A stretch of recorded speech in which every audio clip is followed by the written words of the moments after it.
To the cameraman, thank you. Yeah. I can't see you. I'm sure you bedazzled today. No, I'm dressed for the weather.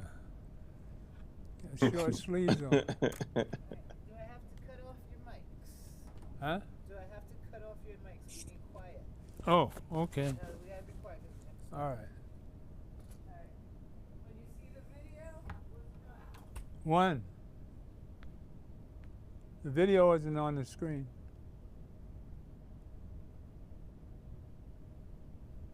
About 400,000 people died during the COVID pandemic. Wow. This was during Trump's first term. Then he gets into his second term. He cuts diversity, equity, inclusion programs, DEI programs. He cuts Medicaid and SNAP. So after watching 400 people die, he then cuts their health care. This is not just about DEI, this is about DIE. People will die because of policy violence, because of policy murder. So we need to stand up, if anything, to this MAGA, Jim Crow, Esquire problem. Please step up. Tell us your name. I know you got a lot on your mind. All right, my name is Maurice. I'm from Brooklyn, and I'm going to pick up right where you left off. What's on my mind right now is the Trump administration and their second term. Under this president, black unemployment is heading back towards where it was during the COVID-19 pandemic. The largest spike being in black women. It's about 6.8 right now. We haven't seen numbers like this at all. Last time somebody gave out the job statistics, he fired them. Of course, the next person that he hired now gave even lower job statistics. So even he has to acknowledge now that it's bad. Okay, recently, the Trump administration attacked a boat of Venezuelans that was coming to this country, right? 11 people, he killed them. The news media is not really talking about it, but it's all over the papers. Okay, why is this a problem? This is a problem because unlike other presidents who have declared war on drugs, right? We know that it's not a real war. This administration is taking it as if they are really at war with the drug dealers. Now, the rules of war are different than regular rules. If they're at war with you, you're an enemy combatant and they can just kill you. So these people don't get to explain, no, you are mistaken, we're not drug dealers. They're dead. He bombed them. Right? We can't just have the president unilaterally deciding to use the military against anybody who comes over here. Because we know he's not a good judge of character at who is and who is not a gang member or a terrorist or whatever it is. If you're Kilmar Abregu, a guy in the union taking people to work, he's going to call you a gang member and say that you're smuggling immigrants. But if you're a bunch of other people who are storming the Capitol, but you have the right complexion for the protection, then he's going to say, okay, you deserve a pardon. You're a hero. All right? So we really have to get out there and vote like democracy depends on it. Because in this instance, democracy actually does depend on it. All right? No justice, no peace. Maurice, I know you have little time for us, but yeah. You know, that was when Ron was head of NAN. I remember. I was never had a NAN. I mean, I just hosted what was your DEI Yeah. Head of what's on your mind? What's on your? There we go. There you go. Yeah, and DEI. That was at the 145th DEI. location. Man, Well, was it like for you guys to see yourselves that many times? That was 2025. Wow.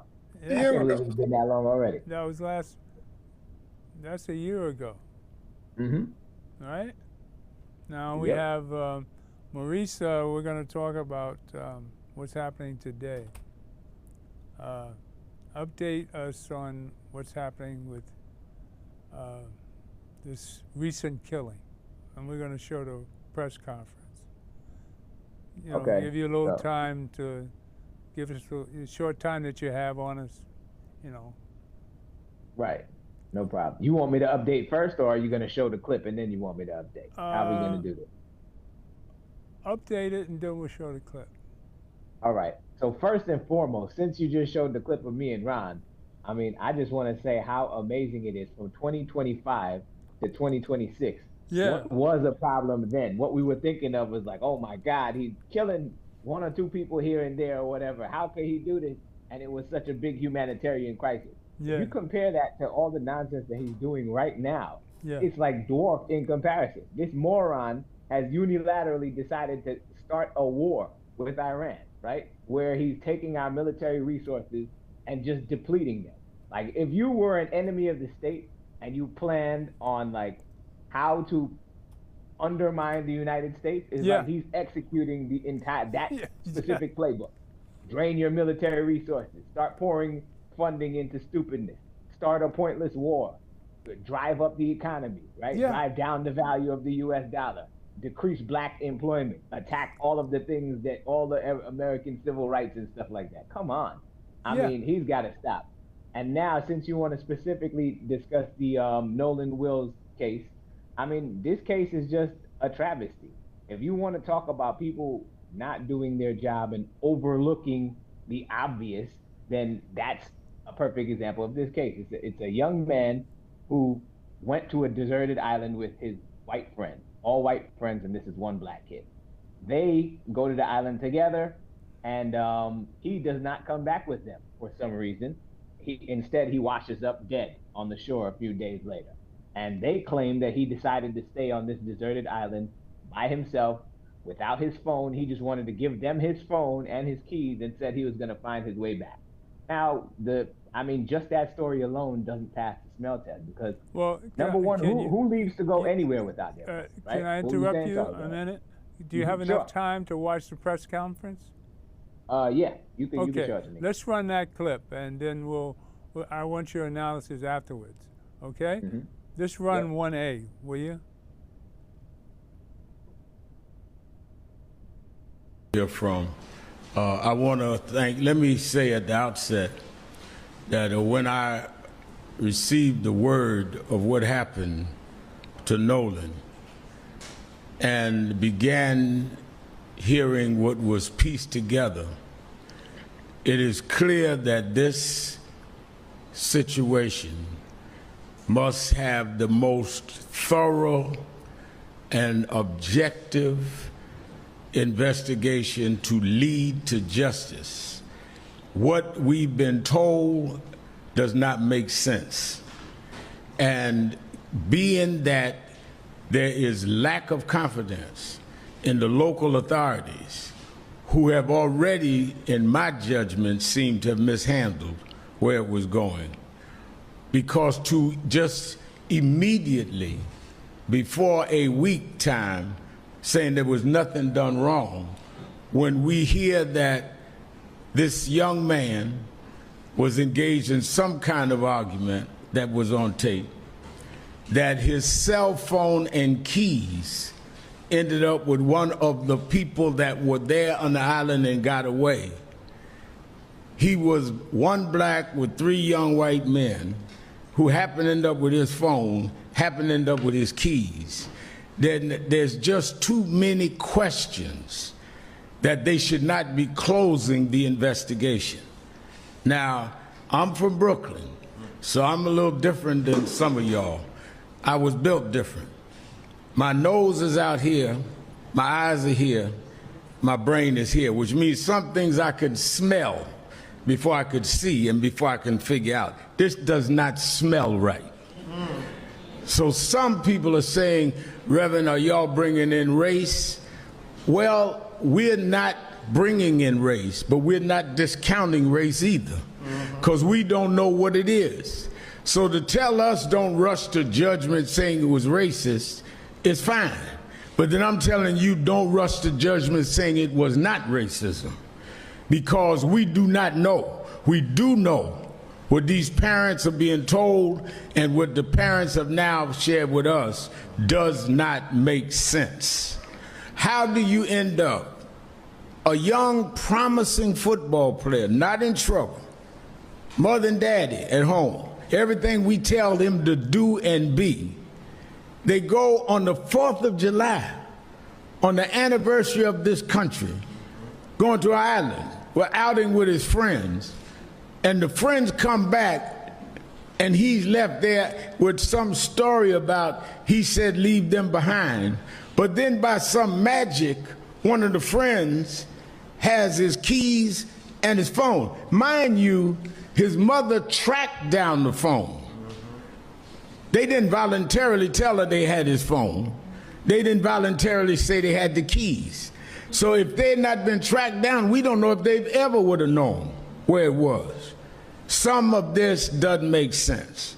So we are absolutely in National Action Network and other groups going to rally behind this family. I have told them that whatever we can and we need to do, we will do it, because this smacks of some of the worst fears that we've had historically, not only in Mississippi, but in this country. And we are there until the end with them. I've been asked by the family to be in Mississippi for the funeral to officiate, which I'm going to do. We just got off the phone with Tyler Perry, the actor who says he wants to help cover whatever expenses for the funeral. We have with us Spike Lee is in the house. Many of our people that have always supported families are there. This is not about them trying to raise money. We're going to take care of that. This is about, though, they got to keep going forward. But we want justice, and let the chips fall where they may. If it ends up being one way that we suspect was wrong, fine. But if it's another way, don't back up and play games with this. They are not activists or lawyers. So they only want justice for their son. I'm an activist. When we get there and they say we heating things up, that's what we do. Because sometimes you got to make people sweat to get the poison out their system.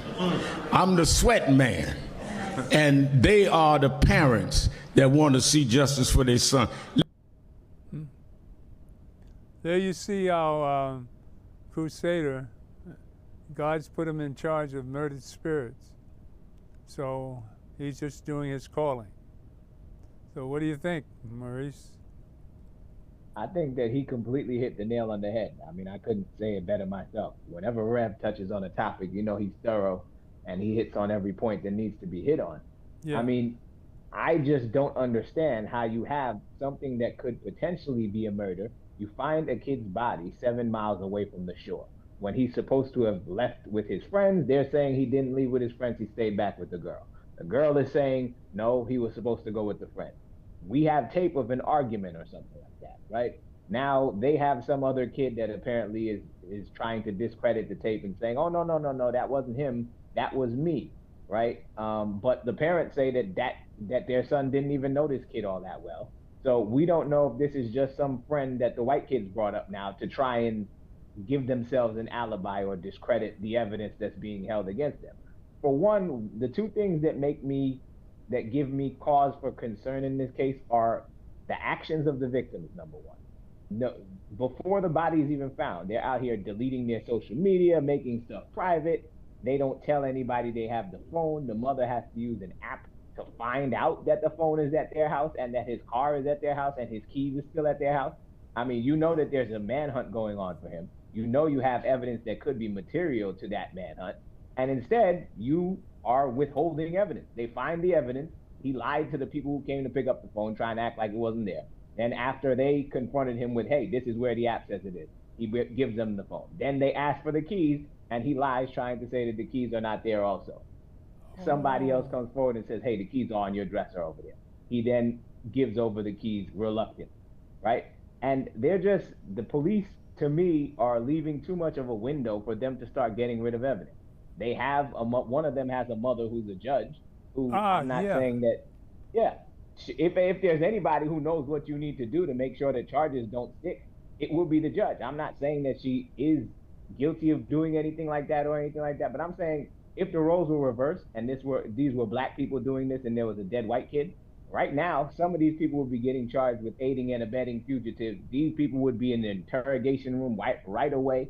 They wouldn't just be free to be out deleting everything on their social media and getting rid of all of this evidence. Who knows what else they got rid of, because they didn't come forward in time with all of the material stuff that they had to this investigation. had they provided this in advance, it could have helped solve the case faster, and they could have found the body faster. And again, the phone was deleted. Half the stuff on Nolan's phone was deleted after they handed it over, and it's in their possession. So we know that Nolan didn't delete it. His 2 Snapchat accounts are gone. Who knows what pictures he could have taken that would have helped solve this incident? Let us know whether it's a murder, let us know where he is. All of that is deleted. So now they have to reach out to other resources to try and pull that material from the phone that they had, right? And then in addition to that, they're going to have to rush and try to reach out to these companies that have their social media accounts to preserve everything and make sure that they're not deleting evidence of maybe racism, something that might provide a motive. Like, we don't know why any of this happened. We don't know what the fight was over because they're being completely silent. They lawyered up. They're not acting like friends, right? So I'm going to say we use the word friend a little bit loosely sometimes. Jesus had some disciples that he considered friends, right? And one of them was Judas. So right now, they seem kind of like that kind of friend, like the Judas kind of friend. All right. I think that if they are friends, they should be a little bit more transparent. They should come forward and say what happened, and we shouldn't have to be guessing about all of this. What do you think? What's your premise? What do you think happened, as far as you can see? You talking to me or Reverend Ron? Yeah, I'm talking to you.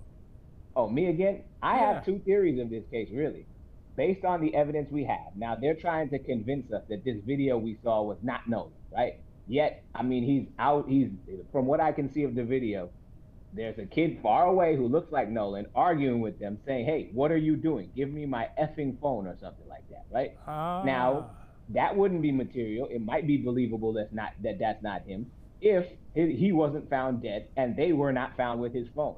Now that they are found with his phone, I mean, it's up to a jury to say whether or not that's Nolan or whether they believe this kid who's claiming to be Nolan's friend out of nowhere saying that it's not, right? I'm saying that right now, if it walks like a duck, it quacks like a duck, it looks like a duck, to me, it's a duck. This should be a murder investigation until otherwise, right? Is it a fight over a girl? That's we will never. What I'm hearing know is that a fight over a girl. Fight over a girl. I mean, it could be. That would provide motive, but we will never know that because they're out here deleting evidence. Dead men tell no tales. The one person who would have been able to tell us that is dead. The other 3 who might have been his killers are not there, right? So I have 2 theories of how this could possibly have gone down. And again, this is all conjecture at this point because we don't have all of the facts and it needs to be thoroughly investigated.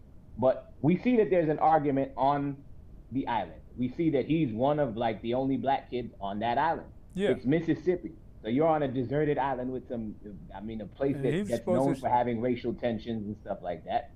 They are arguing with him in front of a bunch of other white people.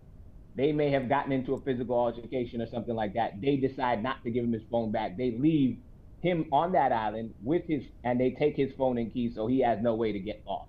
And then who knows what could have happened to him after that, because he's there with a bunch of other people who could be potentially suspects. The next theory I have of it, which is something that I strongly suspect, and even if we get back the autopsy and it shows that there's no trauma to the body or something like that, that doesn't mean necessarily that these people are not responsible somehow. They could have had the argument that they had on the island could have spilled over to the boat, because we have a girl that says he was going back with them on the boat. The argument could have spilled over there. They could have pushed him over the boat or something like that, which would explain why his phone and items are on the boat with them, and then just take his phone and stuff like that after. He could have been 7 miles out, even though he knows how to swim, probably too far away to get back to land from that distance and end up drowning due to like exhaustion or whatever from trying to make it somewhere. And they could have just kept going, right? But the autopsy would not show that he's been physically harmed, because you don't have to physically harm somebody to corner them and push them off the boat and then just continue going and don't tell anybody that he's in the water. That would still make you criminally liable. Either way, these kind of things need to be investigated. And they should face some kind of charges, at least, that would give grounds for a better investigation.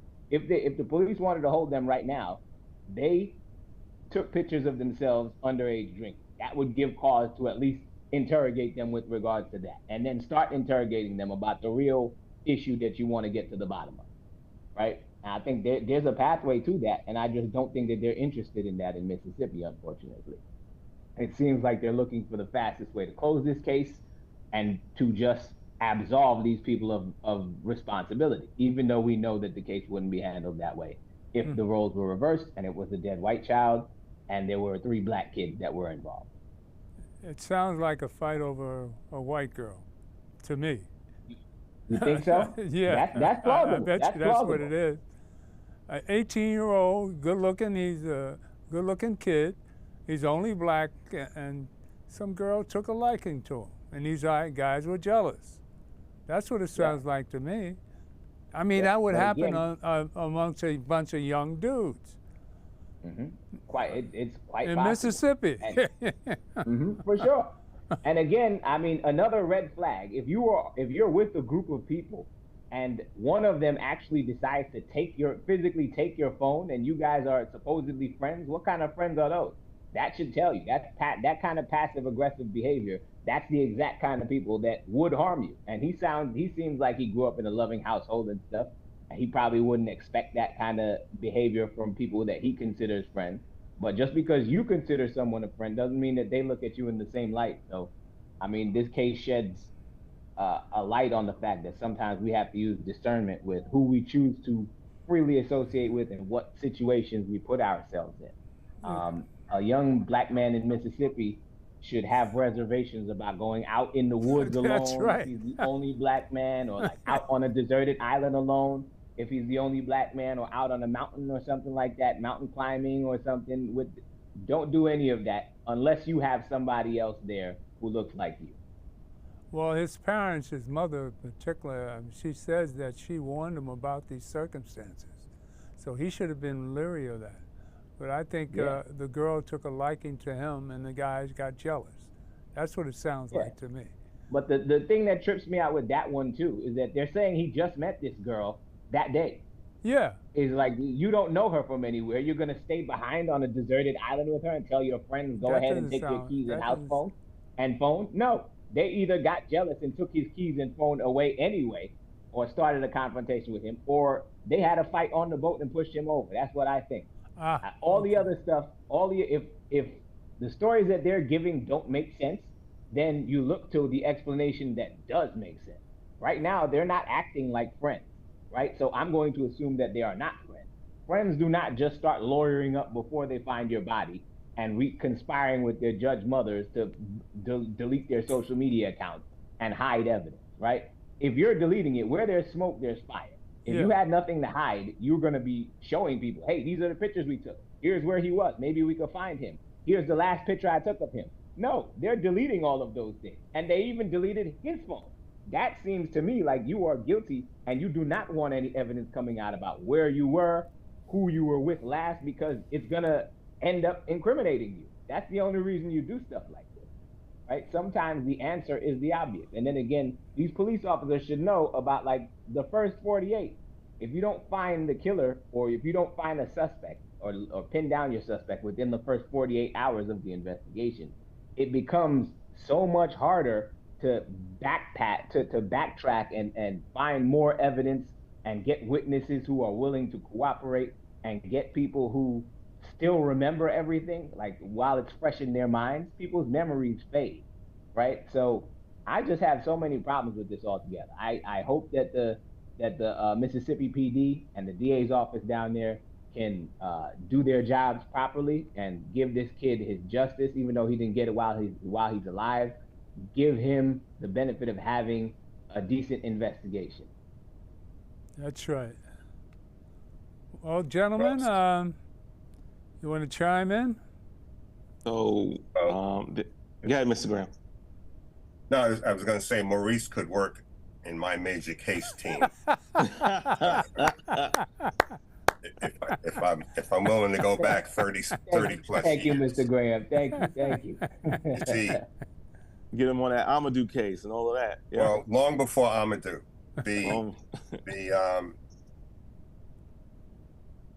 these guys down in, first of all, ain't nothing changed but the date on the calendar. Tell it. Don't think because we had a black president that things have changed. Things have not changed. This is the United States. all right? And July 4th is not Independence Day. Not for us. So the police down there obviously are not doing their job, in my opinion. I would have had everybody brought in. Sure. Everybody would have been brought in. Put him in room 1, put him in room 2, put her in room 3. And I've done this work in cases. So the 3 of them know that they're all brought in at the same time. We're gonna play a game called Beat the Clock. And Winston, you remember the show Beat the Clock? Yeah. With Bud Collier? Yeah. That's what I used to do. I'm the one that sends you to prison, not the DA. DA doesn't catch criminals. The DA is the waiter. The detective is the chef. Now I'm gonna ask you a set of questions, and I'm letting you know up front, I'm gonna ask your boy the same questions, and I'm gonna ask the other person the same questions. I have the capability of cutting a deal for whom I choose with the DA. Rule number 1, don't lie. Rule number 2, I told you don't lie. Rule number 3, I prove you a liar, you're gonna get more time. And I go into my process.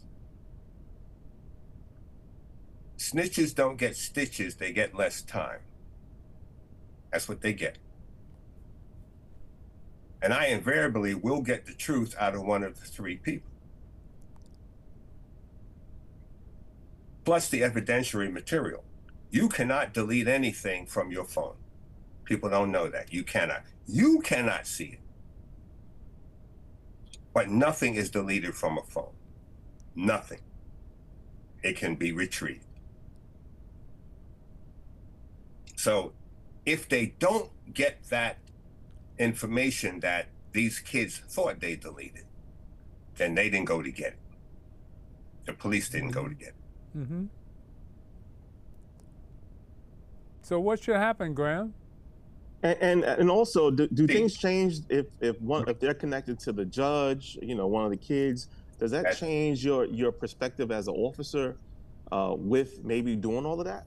Well, you see, this is another thing in these small towns.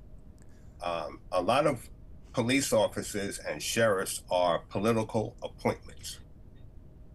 It's not a civil service job. So they can be removed.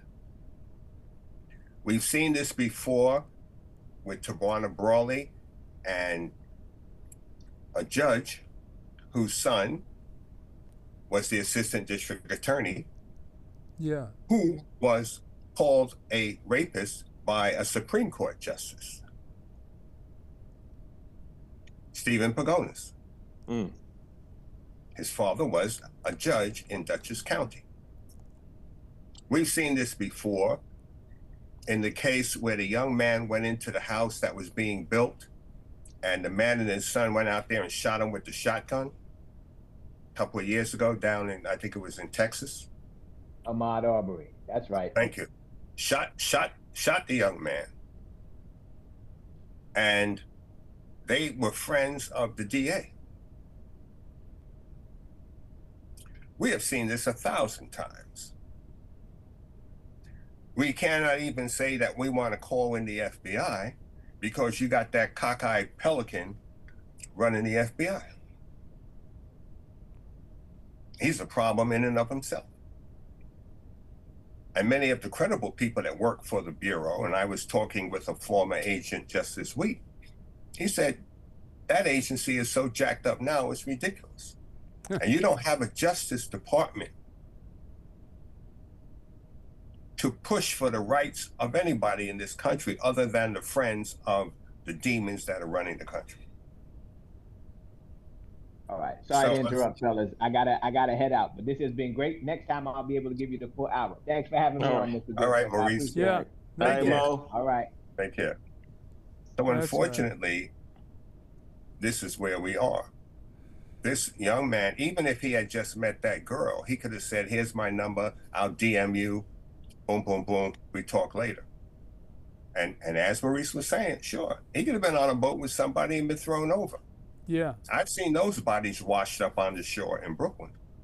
In Lido Beach, I've seen those. And the bodies we had were a few days in the water. You don't even want to know what they look like. So there is an absence of an adequate investigation here. The phone, the kid that had the phone, they need to be grilling him like a Frankfurter. Which one of the friends' mother was a judge? I don't know which one. Which one? Maurice probably knows.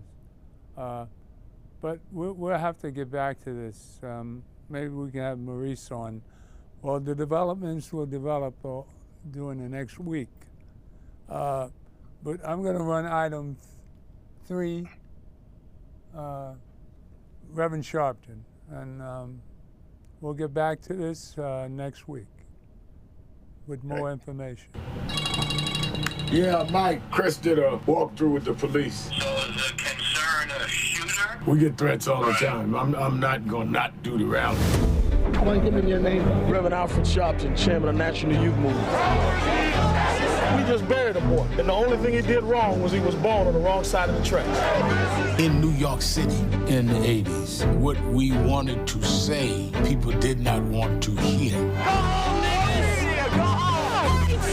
So you had to be loud because you were not invited to address the public. So they can't ride us fair! They don't need to ride! This is the beginning of a civil rights movement in New York. It's all the media's fault. These things should be kept quiet. Al Sharpton, go home. They will say that we are exasperating racial tensions, but the people know the truth. George Floyd's story has been the story of black folks. There's a truth. We talk about calling for a big march. We won't put 200,000-300,000 people in Washington. If the question comes from the media about looting, he wanted to pass to you to set the tone. Couldn't breathe. I understand the anger. I've been fighting these issues for decades. Anytime you start shaking the root of this system, then you're going to have a discredit campaign. No justice! Senator Schumer, we have not had the legislative response to the litany of cases of policing all the way from Rodney King to now. 2020, we must deal with police brutality. We got to turn these stations upside down. All of our lives you had to fight to make sure that you control the story. I want the folks at CBS to know if you can't tell the story right, don't tell it at all. You've got to be able to raise the theater level to where you don't lose control, but it is dramatic enough that you can't be ignored either.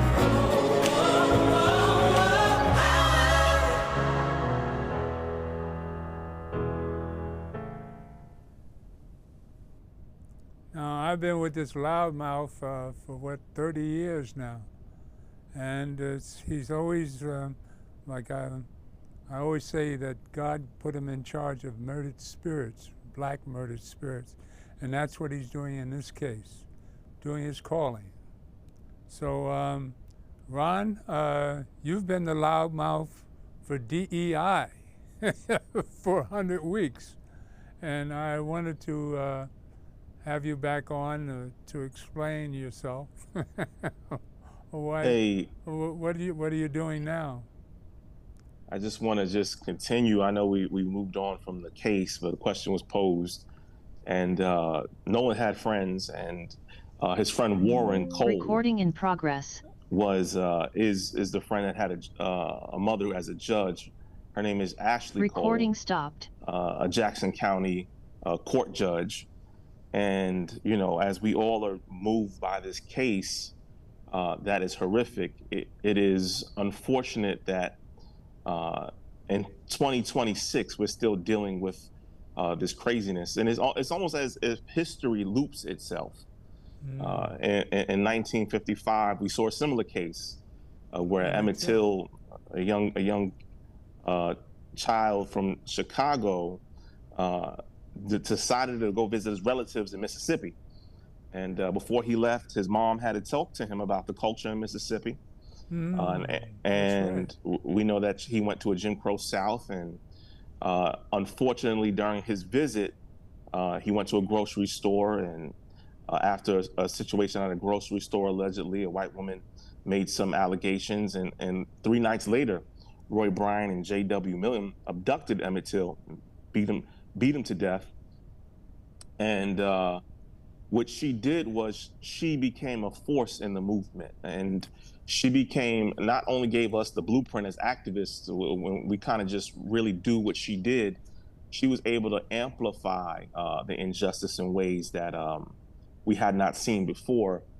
You know, there's just so much information that's circling online. Ben Crump recently posted an image that Nolan did not die on July 4th, that he actually was at a pool party on July 5th. And, you know, this image was circulating along with caption, and they had a nickname for Nolan called No-No.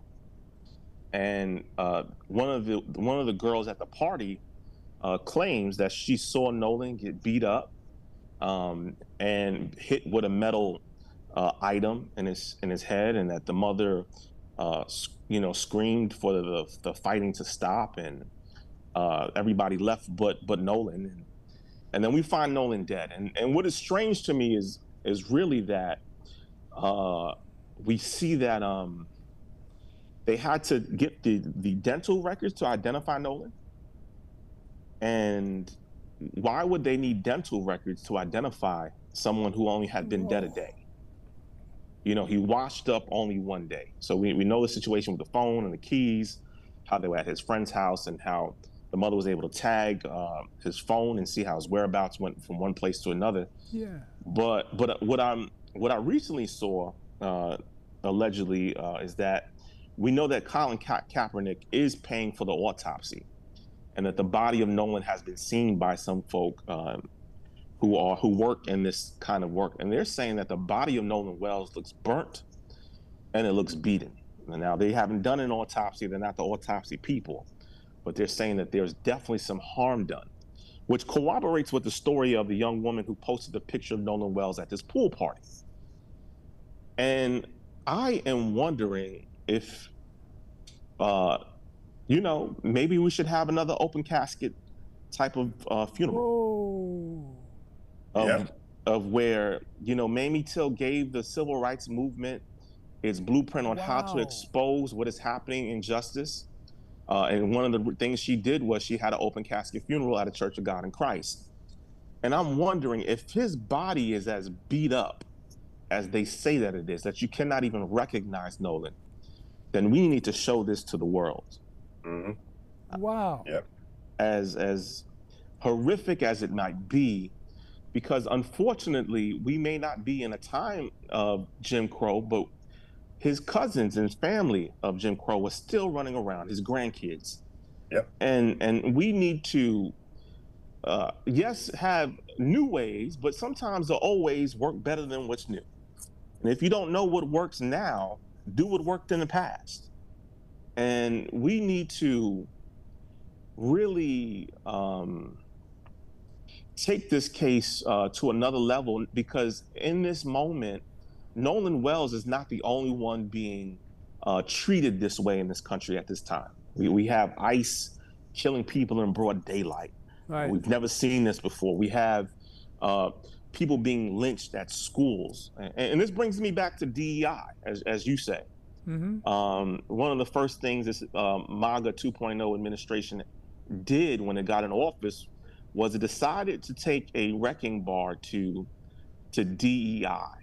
And sometimes people in the North, or, you know, we think that, oh, maybe them white racists down South and communities are going to deal with this, but we don't realize how it impacts us here in the North. So diversity, equity, and inclusion programs were, you know, given a racist stigma that, you know, it's not merit-based. And we have to talk about how they took down affirmative action, they took down women's rights. They're now going after voting rights and also civil rights. But I think that we forget how DEI came about, and affirmative action. Affirmative action didn't come back because people weren't merited for things. It was that people who outcompeted their counterpart were overlooked because of their gender or because of their color. And that's why we had things like affirmative action pass. That is the reasoning behind affirmative action, that people who outcompeted and people that should have been put in place were discriminated against. In 2026, unfortunately, we're seeing this happen again. Right here in New York City, Stuyvesant High School only admitted 3 black students, only received 3 black students out of a 777 student class. What? Right there in Brooklyn. Stuyvesant? And so Stuyvesant High School. That's in Manhattan. That's right. Oh, thank you, in Manhattan, right in Manhattan. And what these are Ivy League feeding schools. It's a specialized high school. And so when we talk about DEI, we're talking about them strategically keeping us out of the possibility to have equity. And we know that when it comes to this American country, that we built it on our backs, we've come out with inventions time and time again. We've answered the bell, but there is so much going on that they're pulling back the clock on contracts, on schools, on businesses. And so this Nolan Wells case, as we're seeing this horrific, I'm going to call it crucifixion. Right. We have to have a resurrection moment as a people through the blood. And we have to paint this blood on all the doorposts because the spirit of death in this nation is roaming around like a lion. And we need to remind this nation not only who we are, but to whom we belong. And that we are a people that not only are resilient, but a people that are loved, and a people that are not looking to conquer you, but a people that are looking for you to just leave us alone.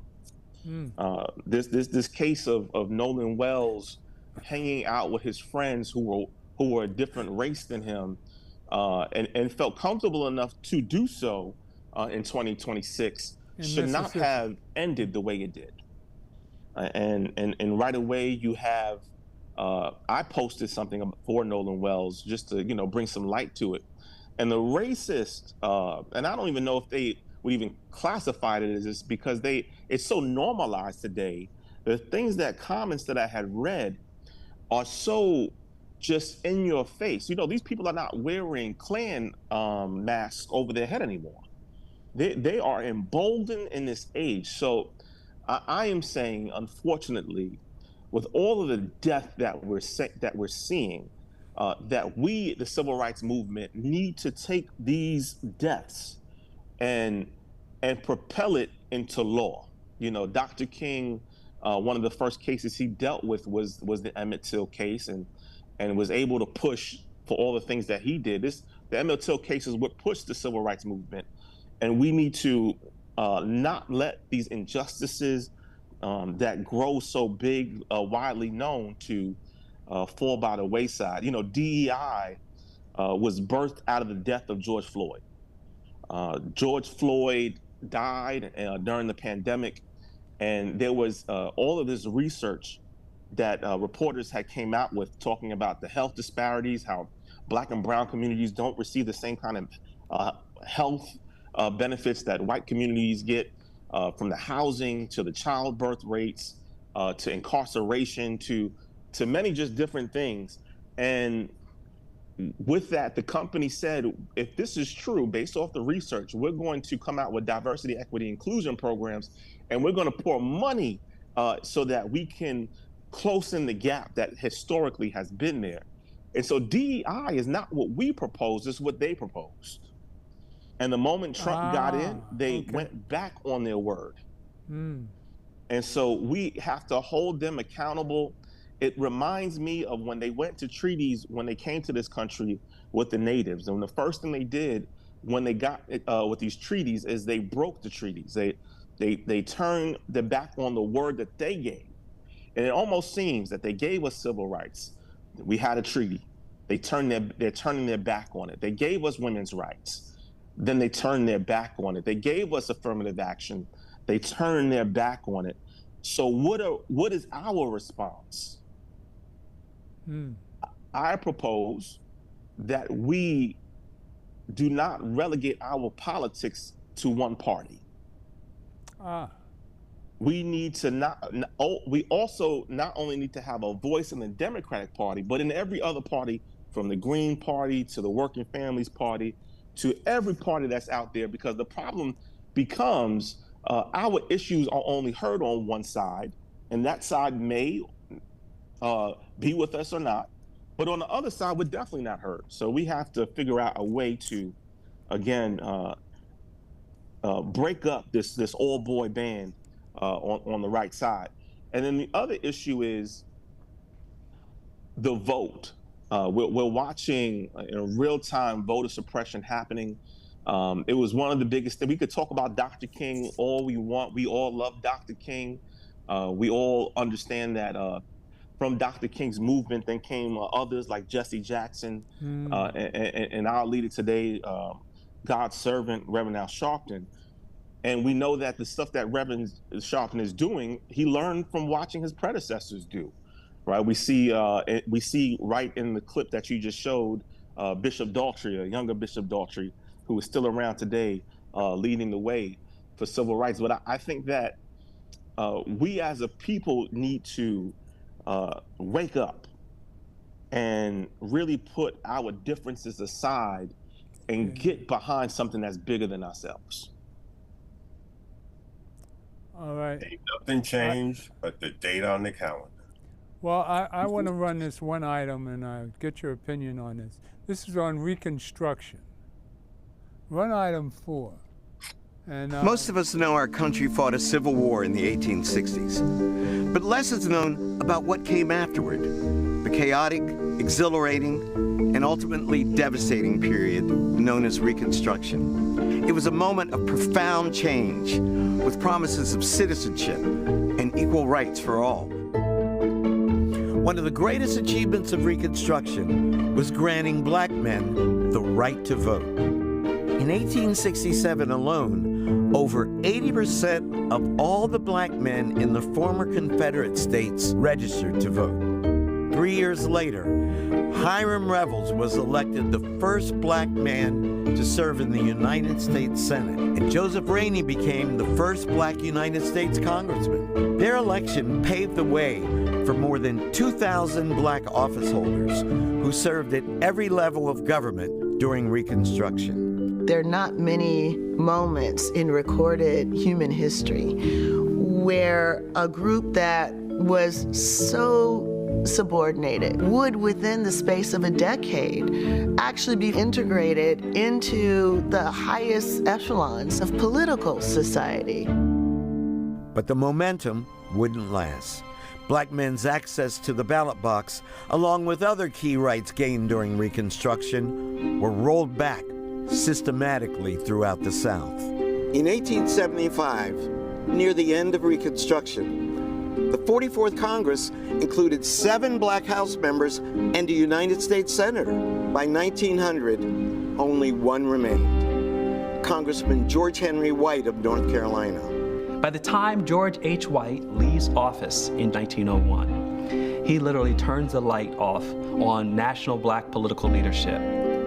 No one will come behind him for an entire generation. One of the cruel ironies of Reconstruction is that black people could claim certain rights in the 1870s that they would have to fight to reclaim in the 1960s. A sobering reminder that achievements thought permanent can be overturned and rights can never be taken for granted.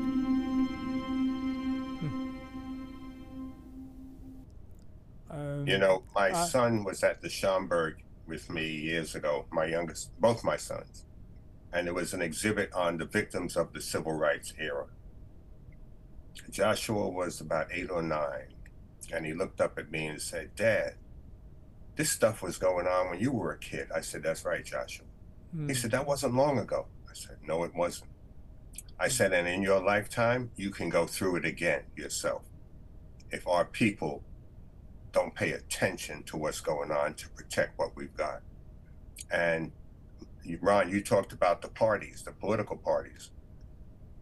We were sold out in the election of 1877. That's when we were sold out by the Republican Party, which allowed the rioters, like January 6th, it allowed them to come back and hold positions as state attorneys, congressmen, mayors, sheriffs, as long as they pledged allegiance to America. And we're seeing it again because a lot of the people in ICE were at January 6th. And we're not paying attention to the freaking history of this country. And you mentioned it before, the treaties they struck with the native tribes and nations, they broke every last one of them. Every last one. And that's why you've got to study history. You got to know your enemy better than you know yourself. And I used that same information that you mentioned to get out of my contract with the Army in 1968. I told them, you kept no word, no contract that you signed did you fulfill with the indigenous tribes. I'm not inclined to fulfill my contract with you. And I walked out and never heard another word from the United States Army. We got to look at the history and not be surprised by everything that's going on, because that is their nature. Simple. Dogs bark, dogs bite, snakes bite, birds fly. That is the reason why I played that Reconstruction is I saw that, I see today as the Emmett Till. You brought up Emmett Till, and I was the same age as Emmett Till. So that picture in the centerfold of Jet magazine, I saw that as my experience. Because I was 14, and I said, what, this happens? You know, I was in an integrated school, George Washington High, and we had half white, half black. And the various Italians, Jews, and Irish, each of them had a gang. So there were all sorts of prejudice around there. I mean, the Italians had one, they thought of us differently. They were a little bit more friendly than, we had all Irish cops. They were talking about the 50s. So I saw this as our Reconstruction during the 50s. And then it came the 60s, and we fought for the civil rights, 65, the civil rights vote, and now we're fighting for the same thing over again. And how do we come out of this? The Reconstructions, you had all these black people voting, seeing the seriousness of voting. Now this is what we have to concentrate on today. Voting, getting every black person in America to vote and take it seriously. You said, Ron, you said different parties. We need to be everywhere. That's right. We need to be everywhere and preach, represent us. You see, I watched the Attorney General confirmation hearing today, and it is ridiculous. I mean, they accuse the Democrats of doing everything that they're doing now. They're bamboozling people. It's unreal what's happening today. And the youth know nothing about this because we haven't exposed them. It's all about what they see and hear. What do you got to say to that, Ron? I think that when we talk about what is the compromise, we have always been the currency of compromise in this country. After the Emancipation Proclamation, blacks became widely associated with the Republican Party. We voted Republican because of Abraham Lincoln, which was said, the Republicans were said to be, the Freedom Party. But in 1877, there was a compromise, and the compromise was us, compromising our rights, compromising our mobility, our movement forward. And in 1877, we felt sold out. So we saw structures like the Black Codes and the Jim Crow come about. And so ever since then, we became more Democrats with the Dems. But I think that voting is important, right? I think that what we're seeing now, a lot of people, Graham, and maybe you might disagree, a lot of people are saying voting doesn't matter. A lot of people are losing their hope in the voting system. Now, well, we got to change that.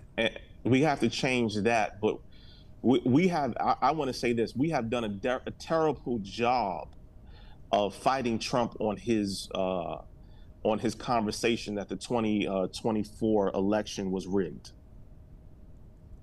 Where he lost 2020, sorry, that the 2020 election was rigged. Yeah. And he is still moving with that narrative. Matter of fact, he's probably going to use this narrative to disenfranchise many voters coming up in this next general election. And so messaging is important, but not only messaging is important. One thing that Graham said is he had to teach his sons the history, because the problem is our history is not being taught in school. And they have intentionally erased our story as much as they can. And that's why Reverend Sharpton and others become so pivotal in our communities, because they are simply telling us our story that we don't know. We've allowed for who we are and what we are to be history that we don't really care much about, because we are so much on the next fad. And we are almost about pouring into other cultures when we're the originator of culture. And the problem becomes, what are our leaders and teachers doing? You're right, the strongest weapon that we have is our history, and things are looping back and forth. And the reason why things are looping back and forth is because the weapon of miseducating the Negro is a tool that is happening generation after generation that we have not yet stomped out of our community. Closing remarks, we only have a minute left, but I like to say Abraham Lincoln was a Republican, and my favorite Republican president was Eisenhower. That was the man. I mean, I grew up 52 to 60, and that was Eisenhower started the wetback program. I know that's the one thing that. Let me finish. Stone cold racist. Well, that was the one thing. That was a big one thing. The closing remarks he made. I know how you feel about Eisenhower, but he was the best Republican that we've had. All of the racists, including Trump. Trump is just he's just doing what he's not new. He's doing what they always Trump were doing. Is crazy. He's a lunatic. And everybody that follows him is crazy. That's a fact. And God will prevail. And peace and love to all. The God in me loves the God in you. And stay tuned for more of the Gilchrist Experience. Thank you, guys. God bless. Auf Wiedersehen, mein Herr. I love you guys.